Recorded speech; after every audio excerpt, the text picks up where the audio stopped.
Welcome to 15 Minute Theatre, the only review show that squeezes a whole production into 900 seconds. The date was 2011, and Vicky and I have just been to see One Man, Two Guvnors. Open the house.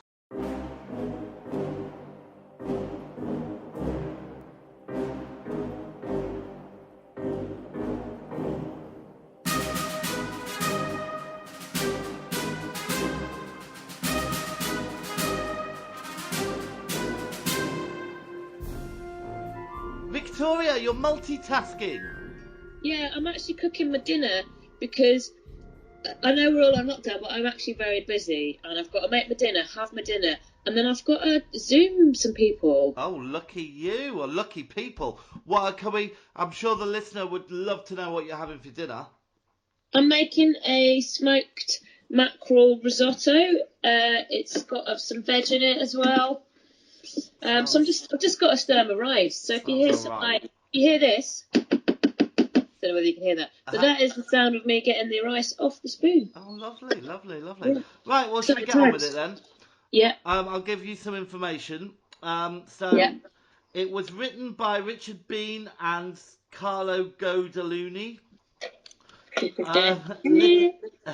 was directed by Nicholas Hayter. The musical bits were written by Grant Oldie. The designer was Mark Thompson. And let me give you some notable actors. Suzanne Toes played Dolly. Trevor Laird, Lloyd. Fred Ridgway, Charlie the Duck Clench. Claire Lambs, Pauline Clench. Martin Ellis, Harry Dangle. Daniel Rigby, Alan Dangle. And James Corden, Francis Henshaw. James Corden Bleu. Corden Bleu. All right, do you want to give us a little synopsis? It's obviously over because this is another of our screenings, and it's about 2 hours including the interval. 2 hours 20 minutes including the interval.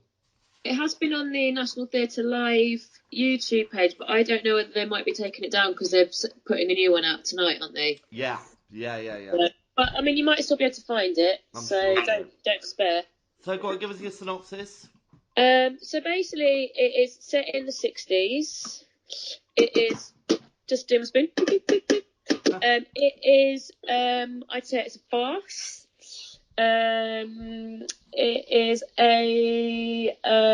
James Corden is a guy who is working for someone, but he then takes on another boss, and the farce is all about him having to look after one person, not let the other person know that he's looking after them, and it's all comedy, and there's people falling in love and promising to be married and then being promised to someone else, and it's just basically like a great big rompy comical farce. I'll tell you what I thought it was like.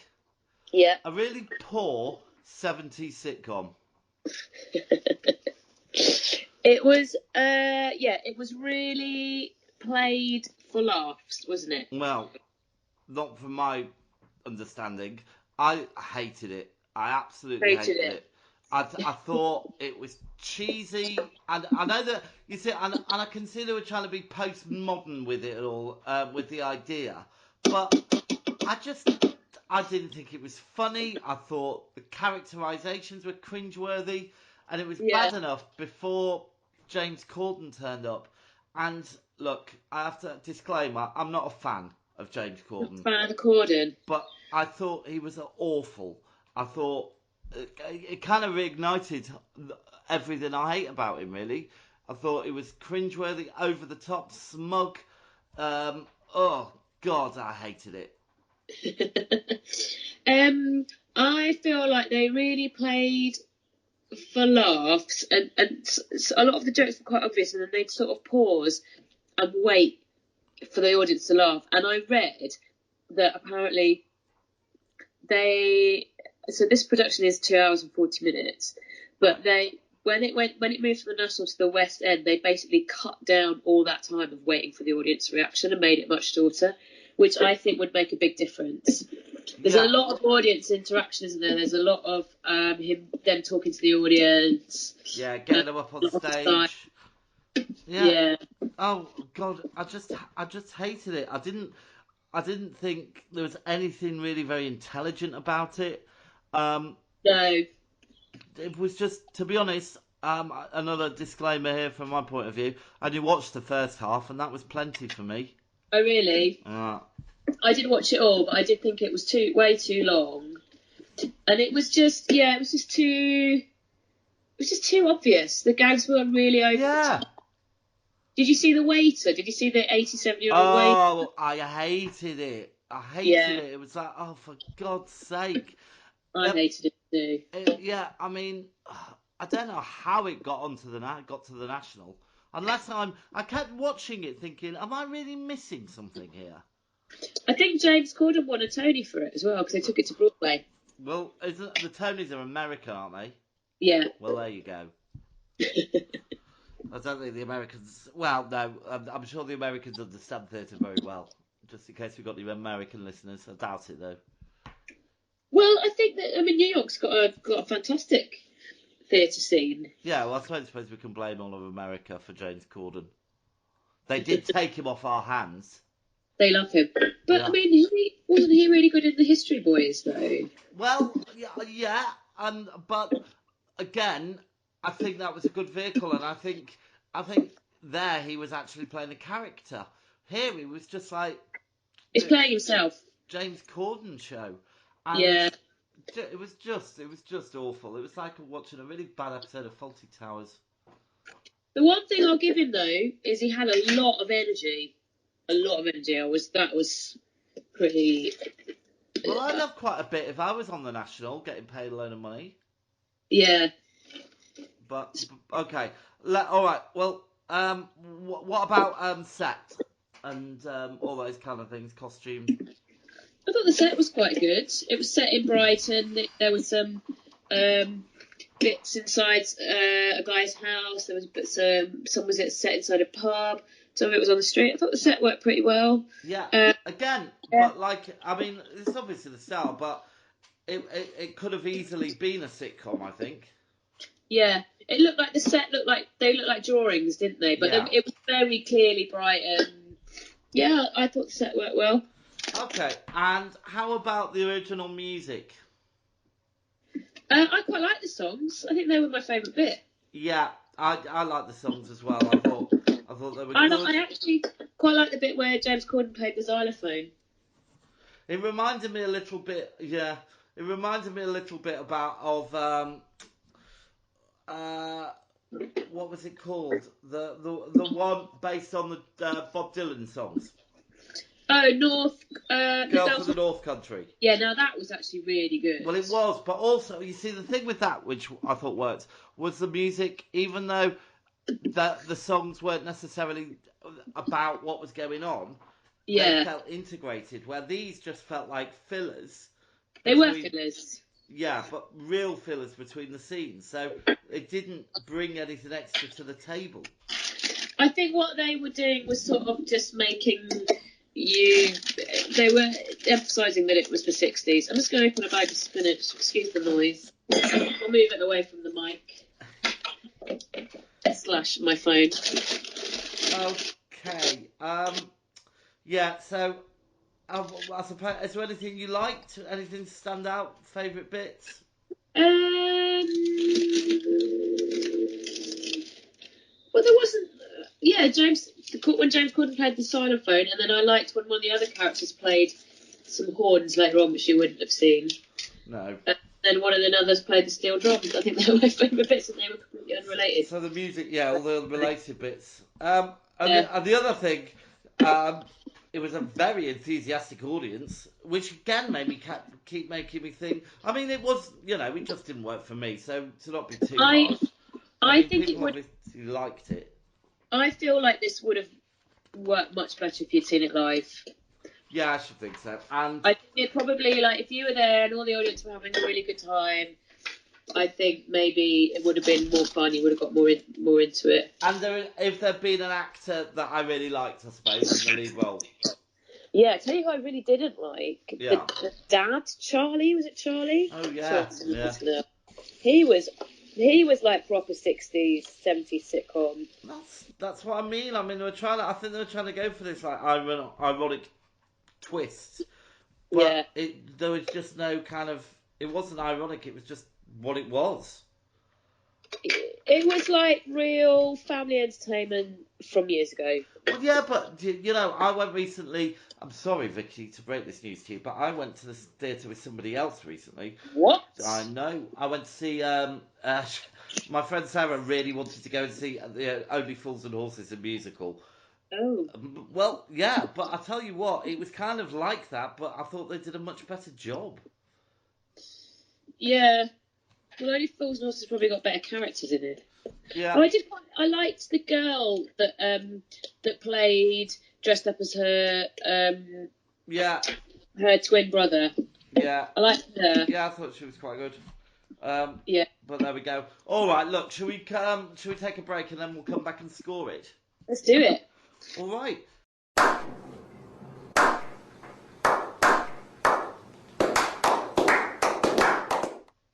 Okay, so we're back. So I suppose in our feature, what to do during the lockdown, I can't think of a good name. I suppose you've already given it tonight, which is your recipe idea. What's it called again? My recipe, what? Broccoli what am I making? risotto. No, it's smoked mackerel risotto, and I put a bit of veg in it as well to make it a bit healthier. Okay, have you got a top tip for when you're making risotto? Keep your eye on it. Keep stirring it. Cook it slowly. Oh. Okay, and I suppose keeping with the food theme, Yeah. I thought I'd try something new. So this weekend I will be making homemade chocolate eclairs. Ooh. Yeah, so I bought all the ingredients for that, so that'll be exciting. Can you send me a photo when you do it? Maybe put a photo on the Facebook I'm sure page. people at home would love that. All right. Things to eat while you're watching the theatre on the telly. All right, so let's score it. So Vicky, I'll kick us off. Performances, I'm going to give it a 6. I'm going to also give it a 6 because some of them were dreadful. Yeah. Staging and technical. I'll give it an 8 because I think that was actually pretty well done. I have also, showing you on my piece of paper, given it an 8. Woo! Narrative and plot, well, I'm going to give it a 6 because I didn't sit through the whole thing, did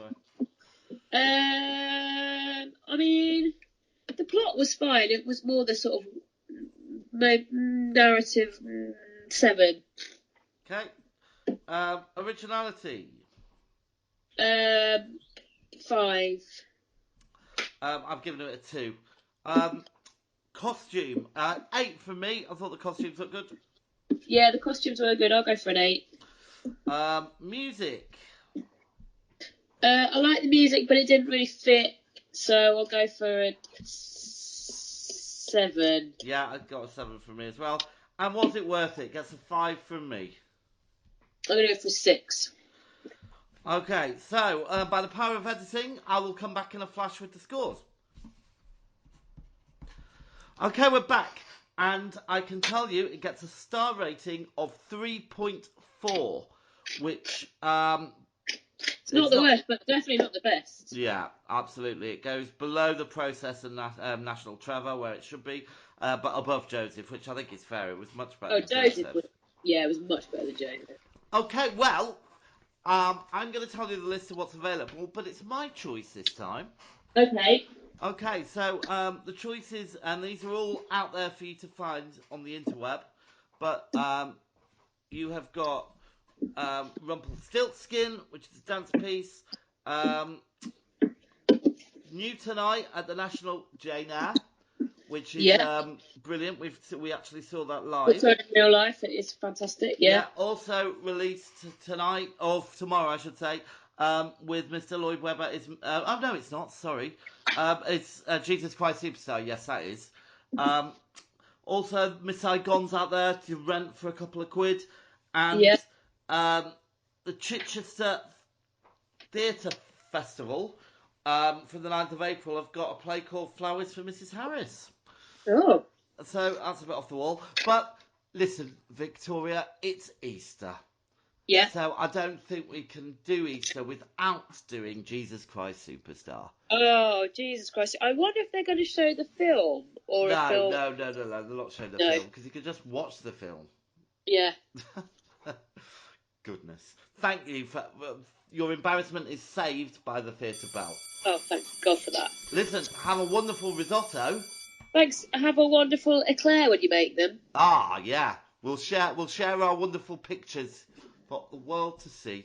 I'm not sure anyone wants to see my risotto. No, I don't think I'm going to show them my eclairs unless they look brilliant, which I'm sure they will. Anyway, thanks for listening, everybody. The curtain's down, the theatre's dark, and that was once again 15-minute theatre. Good night. Good night.